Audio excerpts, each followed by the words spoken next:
A lot of people are stunned by this. Yes, this is the new musical, of course, that's closed after a matter of nights over on Broadway, all about Tammy Faye and her husband Jim. Very famous, I seem to remember, even over here in the United Kingdom, of popping up on late night TV as TV Angelists or something. And we just found them hilarious, because obviously they were great cartoon characters. I'm sure they had their good points, like everybody, but for us, that was kind of the level of where we were with them. Now, as you know, many people realised that turning this into a musical was always going to be a risky aspect because it's a generational thing, isn't it? It's a little bit like who we spoke about a while back here on the show, Leona Helmsley. Many people remember her. Many people, kids that I work with, had no idea who she was, When I sort of said, sort of Donald Trump, property empire queen, oh right, that's how time moves on. So is this really the problem behind the scenes of this Broadway closing? Let me explain. Morning, good to see you. Thank you so much as ever for your time today. Nice to have your company, whatever you're doing. And what I like about the... Sorry, we'll have a wave. Are you all right? Yeah, sorry. There's a van just pulled up. I think they think I'm waving to them. All right. You don't realise you're talking to chums, you know what I'm saying? Yes, this is the thing. When you're doing it outside, that's the whole point, isn't it? You never know what's happening behind. I'm always very aware, don't you worry what's happening. Yes, you have to be, as I've said many times here on the show. Now, here's the problem, as I would say with theatre in general. We've mentioned this a few times. You get celebrities, you sign them up, and then they decide to attack the media, the customers. A bit like Steve Coogan with his Doctor Strange, all that sort of stuff.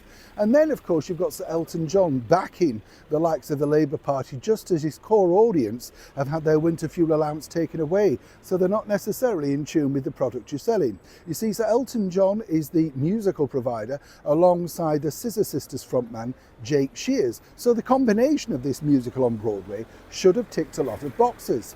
So why did it fail? Well, quite frankly, it's got so middling reviews. The ticket prices, I would suggest, are simply too high. And the bottom line is, well, it's not really a topic, a hot topic that really matters to many people.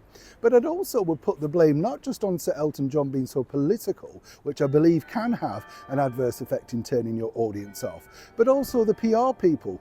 Over here in the United Kingdom, I recently tried to organise an interview with the brilliant singer and actress, and I just think she's terrific. She's going to be starring in The Devil Wears Prada at the Dominion Theatre. That is, of course, the beautiful Vanessa Williams. You would not believe the hoops I had to jump through with the PR team just to try and get this secured. Back and forth, told no, it couldn't be done, maybe now next year, all this.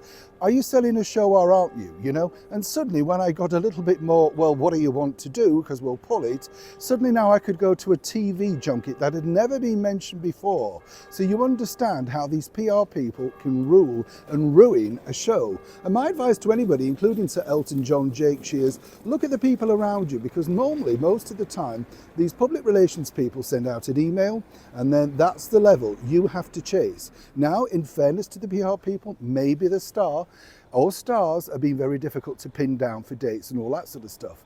Either way though, something needs to change, because that's cost a lot of people a lot of investment money, and they're simply never going to see it back again.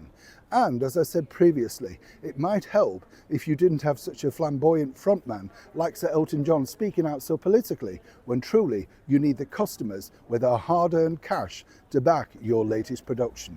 Let's see how The Devil Wears Prada fares over here in London, right? Neil Sean in the very heart of London.